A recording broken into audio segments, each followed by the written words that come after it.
읽은 독자들에게 오늘 우리가 읽은 38장은 아주 이상하게 보일 것입니다. 갑자기 엉뚱한 이야기가 어색하게 끼어들었다는 느낌을 가지게 될 것입니다. 37장부터 마지막 50장까지는 거의 요셉을 중심으로 이야기가 흘러가고 있습니다. 37장은 요셉이 형들에게 의해서 이제 애굽으로 팔려가는 이야기입니다. 그리고 이제 39장으로 가면 애굽에 팔려간 그 요셉이 어떤 일을 겪게 되는지를 다루고 있습니다. 그런데 갑자기 38장에서 이제 유다 이야기가 나오고 있는 것입니다. 물론 이야기를 하다 보면 다른 이야기가 끼어들 수도 있는 것입니다. 그러나 그럴 경우에는 전체 이야기와 아주 중요한 상관이 있는 경우인 것입니다. 그러나 오늘 읽은 이 이야기는 전체 구도와도 어울리지 않는 것 같습니다. 이야기 자체도 아주 생소합니다. 이 이야기를 간단히 말하면 시아버지와 며느리가 부적절한 관계를 가짐으로 쌍둥이를 낳았다는 이야기입니다. 더 이상 이해가 되지 않는 것은 이것이 결국은 하나님의 축복으로 이어진다는 것입니다. 참으로 우리가 이해하기가 쉽지 않습니다. 물론 본문을 살피기 전에 우리는 한두 가지 점들을 짚고 넘어갈 필요가 있습니다. 가장 먼저 기억해야 할 것은 창세기의 마지막 토토의 주인공은 요셉이 아니라는 사실입니다. 겉으로 보기에는 이 이야기의 주인공은 요셉인 것 같지만 37장 이전은 명시적으로 나타나 있듯이 이 이야기는 결국 야곱의 약전, 야곱의 족보인 것입니다. 보다 더 정확하게 이야기한다면 야곱의 가족의 이야기라 할 수 있는 것입니다. 요셉이 이렇게 주도적인 역할을 하고는 있습니다만 요셉이 전부는 아니라는 것입니다. 만약 그렇게 되면 야곱의 이야기가 완성될 수 없기 때문에 그렇습니다. 유다의 이야기가 있어야 야곱의 이야기가 비로소 완성될 수 있기 때문에 모세는 유다의 이야기를 이렇게 기록하고 있는 것입니다. 비록 한 장에 기록되어는 있지만 요셉이 애굽에 있었을 동안에 야곱의 아들들이 가나안 땅에서 어떻게 살아갔는지를 그것을 요약하고 있는 것입니다. 요셉과 유다는 그들의 삶에 있어서 너무나 대조적인 모습을 보여주고 있습니다. 요셉은 노예로 팔려갔으면서도 그래도 자신의 거룩은 신실하게 지키고 있었습니다. 그는 보디발의 아내의 유혹을 단호히 물리쳤습니다. 이와 반대로 유다는 오히려 성적으로 타락하여 정욕에 빠지고 말았습니다. 이런 모든 상황에도 불구하고 하나님께서 야곱의 가족을 지켜주셨습니다.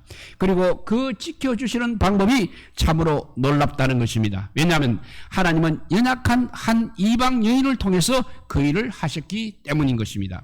왜냐하면 오늘 본문을 통하여서 하나님께서 자기 백성을 어떻게 지키고 계시는지 그리고 그 백성들을 어떻게 살아가야 하는지를 살펴보도록 하겠습니다. 37장에서 이제 요셉을 죽이지는 않았습니다.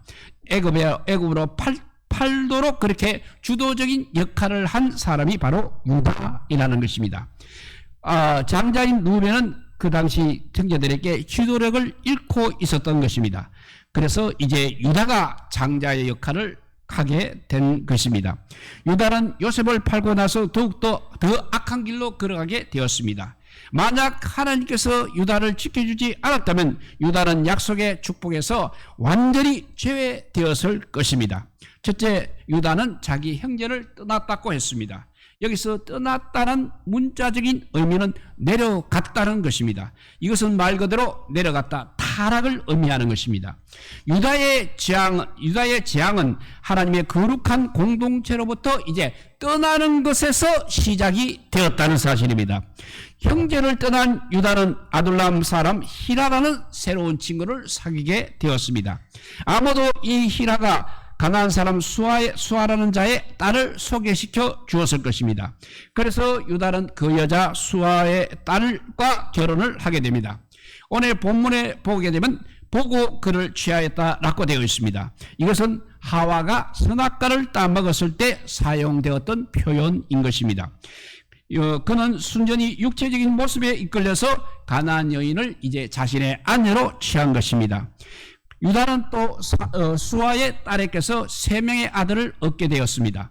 그들의 이름을 엘, 오난, 그리고 셀라였습니다. 어떻게 보면 유다는 자신의 목적을 다 이룬 것 같습니다.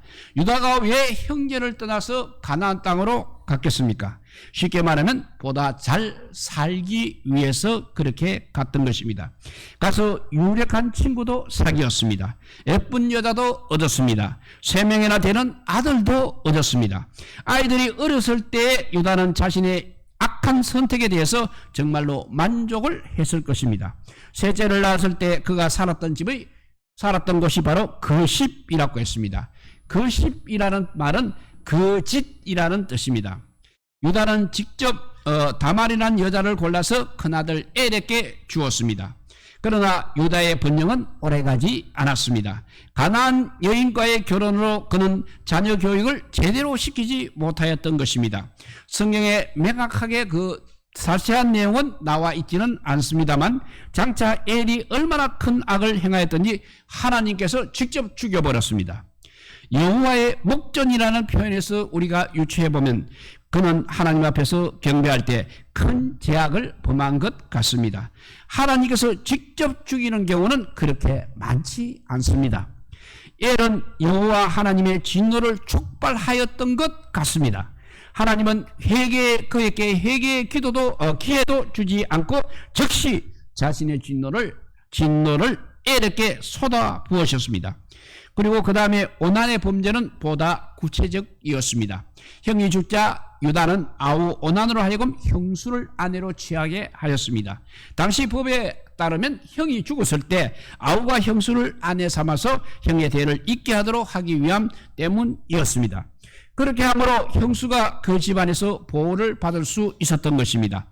아들을 낳게 되면 오난의 아들이 아니라 엘의 아들이 되는 것입니다. 그런데 오난은 그것을 거부하였던 것입니다. 형의 후예가 끊어지게 되면 이제 자신이 저절로 장자가 되어서 아버지가 남긴 유산의 반을 차지할 수 있기 때문입니다. 형수를 아내로 취하면 자기 몫이 현저하게 줄어들 것이기 때문이었습니다. 오늘 본문을 보게 되면 오난은 그 씨가 자기 것이 되지 않을 것이라고 판단하여 다말을 거부함으로 하나님 앞에서 죄를 지었다고 했습니다. 오난의 죄는 아주 분명한 것입니다. 그것은 하나님께서 주신 씨를 거부하는 죄였습니다. 이것이 얼마나 큰 죄인 줄은 하나님께서 그를 죽이심으로 확실하게 보여주셨던 것입니다. 자, 이제 야곱의 가족에 이제 큰 위기가 찾아왔습니다. 한 가족의 대가 끊길 위험에 처하게 된 것입니다. 그러면 어떻게 해야 하는 것입니까? 나이 어린 셀라도 행과 같이 죄를 짓게 되면 또 죽을지도 모르는 것입니다. 유다는 이 점에서 또한 더 큰 죄를 저지르게 되는 것입니다. 두 아들이 죽은 것은 바로 그들의 죄 때문에도 불구하고 그 책임이 오히려 다말에게 있다고 생각을 했습니다. 그래서 막내 셀라가 클 때까지 기다리라고 거짓말을 하면서 다말을 그의 아비의 집으로 돌려보내게 됩니다. 이제 우리의 눈을 잠시 돌려서 이제 다말을 한번 살펴보도록 하겠습니다. 다말은 가나안 여인이었습니다. 또 다말의 남편은 죽었습니다. 그리고 두 번째 남편도 역시 죽었습니다. 정말로 그 다말의 삶은 불행하다고 할 수 있는 것입니다. 더 나아가서 다말은 시아버지께서 쫓겨서 이제는 친정으로 가서 살게 되었습니다. 셀라가 장성했어도 시아버지는 아무런 조치를 취하고 있지 않습니다. 자, 그러면 다말은 어떻게 해야 하는 것입니까? 다말은 가나안 여인이고 아직 나이도 젊습니다. 자기 동족과 얼마든지 결혼을 할 수 있는 것입니다. 그러나 그렇게 하지 않았습니다. 다말은 목숨을 걸고 이제는 이스라엘 민족이 되기로 결심을 하게 되는 것입니다. 다말의 계획이 성공했기에 망정이지 잘못했으면 다말은 불에 타 죽고 말았을지도 모르는 것입니다. 그렇다면 우리는 어떻게 해서 다말이 그와 같은 결정을 하게 되었는지 살펴볼 필요가 있는 것입니다. 다말은 엘과 결혼하면서 이제 이스라엘의 하나님을 알게 되었을 것입니다. 그러면서 자신이 섬기던 신과 자연스럽게 비교도 할 수 있게 되었을 것입니다. 그리고 다말은 자신의 남편이 여호와 앞에서 악을 행하다가 죽임을 당하는 것을 보았습니다. 그 죽음은 단지 사고로 인한 죽음이 아니었습니다. 만약 그랬다면 오히려 다만은 하나님을 원망했을지도 모르는 것입니다. 정확하게 어떻게 이루어졌는지 알지 못하지만 분명히 그 죽음은 하나님께서 행하신 일이었던 것입니다. 당연히 다만은 하나님이 살아 계실 뿐만 아니라 악에 대해서는 반드시 심판하시는 두려운 본인이라는 것을 다만은 알게 되었을 것입니다. 오늘의 또 죽음을 통해서 더 구체적으로 하나님을 알게 되었을 것입니다. 오난이 죽게 된 이유는 오난이 하나님께서 주신 씨를 거부하였기 때문인 것입니다. 이것을 통해서 다만은 더욱더 하나님에 대한 두려움을 가지게 되었을 것입니다. 그와 동시에 이 씨에 대해서도 생각해 보았을 것입니다. 자신을 통해서 태어나게 될 씨가 무엇인가 그리 대단하다고 그 씨를 거부한다고 해서 하나님께서 죽이시기까지 하는가? 이것을 거꾸로 말하게 되면 이 씨를 가지는 자가 바로 생명을 유지할 수 있다는 말이 되는 것입니다. 그런데 이 씨가 도대체 누구인가 하는 것입니다. 결국 그 씨는 하나님께서 아브라함을 통해서 약속하신 씨라는 것, 그리고 이 씨를 통해서 이스라엘뿐만 아니라 자신을 포함하여 모든 민족이 복을 받게 될 것이라는 것을 알게 되었다는 것입니다. 그리고 이것을 알았을 뿐만 아니라 이 씨를 어떤 일이 있더라도 붙들기로 다말은 결심을 하였습니다. 이것이 바로 다말이 목숨을 걸고 약속의 씨를 붙든 이유인 것입니다. 이제 얼마 되지 않아서 유다의 아내가 죽게 됩니다. 이제 유다는 더 이상 자녀를 생산할 수 없게 된 것입니다. 더 이상 성적인 즐거움도 누릴 수가 없게 되었습니다. 이런 상황 속에서 유다는 창녀를 보았을 때 서슴없이 그 창녀와 잠자리를 같이 하였던 것입니다. 다만이 선택한 일은 일반적으로 봤을 때는 도저히 우리가 상상할 수 없는 일이었습니다. 성경도 역시 시아버지와 관계를 맺는다는 것은 정말로 엄격하게 금지되어 있는 것입니다. 그 행위 자체가 매우 악한 일인 것입니다. 그러나 우리는 윤리적인 관점에서 창세기를 이해하려고 해서는 안 되는 것입니다. 창세기에서 윤리보다 더 중요한 것이 있습니다. 그것이 바로 우리 하나님의 구속 역사인 것입니다. 실제로 다만은 시아버지를 사랑한 것도 아니었습니다. 오히려 다만은 시아버지로부터 버림을 받았습니다. 또 시아버지에 대해서 분노하고 있었습니다. 그러나 중요한 것은 그것이 아니었다는 것입니다. 다말이 정말로 복된 삶을 누리는 것은 바로 약속의 씨를 자기의 것으로 받는 것이기 때문입니다. 그렇기 때문에 다말은 원수와 같이 보이는 시아버지를 이제 할 수 없이 자기 남편으로 받아들인 것입니다. 이 이방여인 다말을 통해서 우리는 믿음이 무엇인지 정말로 확실하게 보게 되는 것입니다. 반대로 한번 유다를 생각해 봅시다. 유다는 자신의 정욕을 채우기 위해 창녀가 시키는 대로 다 하게 됩니다. 그는 당장 돈을 갖고 있지 않았기 때문에 돈 대신에 도장과 끈과 그리고 지팡이를 요구하는 다말에게 약조물로 주었습니다. 요즘으로 치면 신용카드라든지 백지수표를 맡긴 것과 같은 것입니다. 그리고 그것이 부끄러운 일인지도 알았습니다.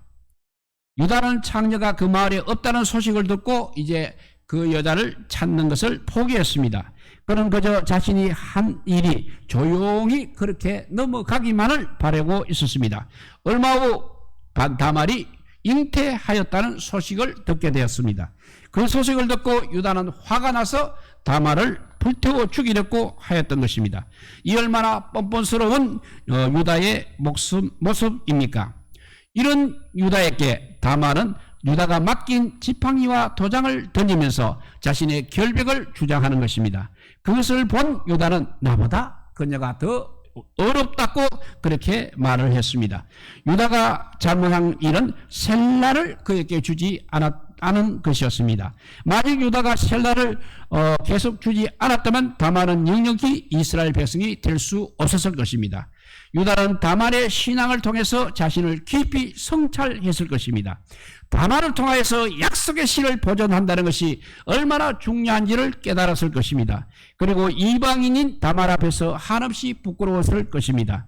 이러한 경험이 있었기 때문에 유다는 나중에 자신의 목숨을 걸고 야곱의 마지막 아들 베냐민을 지키겠다고 나설 수 있었다는 것입니다.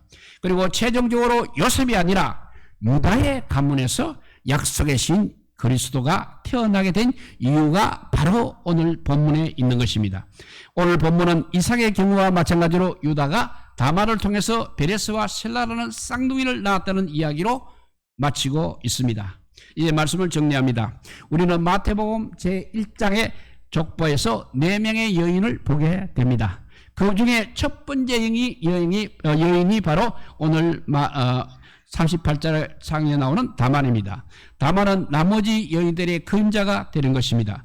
우선 4여인 모두가 다 이방 여인이었습니다. 라합은 정말 진짜 창조인 것 같습니다. 바세바는 자신의 남편을 죽인 사람과 결혼을 하여서 아들을 낳았습니다. 롯과 다말은 또 비슷한 점이 너무나 많은 것입니다. 나오미는 유다와 마찬가지로 모압 땅으로 가서 두 아들과 남편을 다 잃고 이스라엘로 돌아왔습니다. 유다와 마찬가지로 룻에게 자기 땅으로 돌아가라고 하였습니다. 그렇지만 룻은 끝까지 나오미를 따랐습니다. 그리하여 룻은 하나님의 백성이 될 수 있었던 것입니다. 우리도 다말처럼 그리스도의 족보에 전혀 참여할 수 없었던 그런 사람들이었습니다. 그러나 하나님께서 그리스도 안에서 우리를 택하여 주셔서 자신의 하나님의 자녀로 삼아 주셨습니다. 그러나 이 축복은 그렇게 아무나 주어지는 것이 아니라는 사실입니다. 다말이 약속의 씨를 붙들었듯이 약속의 씨로 오신 예수 그리스도를 믿는 믿음을 가진 자들만이 그 축복을 누릴 수 있다는 것입니다. 다말의 행위 그 자체로 보게 되면 정말 수치스러운 일입니다. 그렇지만 다말이 가진 믿음은 우리에게 큰 경건의 모범이 되는 것입니다. 다말처럼 위대한 신앙의 용사들이 되시기를 우리 주님의 이름으로 축복드립니다. 기도하겠습니다. 사랑의 하나님 감사합니다. 그냥 아버지 흘러버릴 이야기인데도 여기에 깊은 뜻이 있습니다. 정말 주님께서 우리 인류를 구원하기 위해서 정말 약속의 씨를 계속해서 보존하여 주시고 지켜주신 그 크신 은혜를 우리가 보게 됩니다.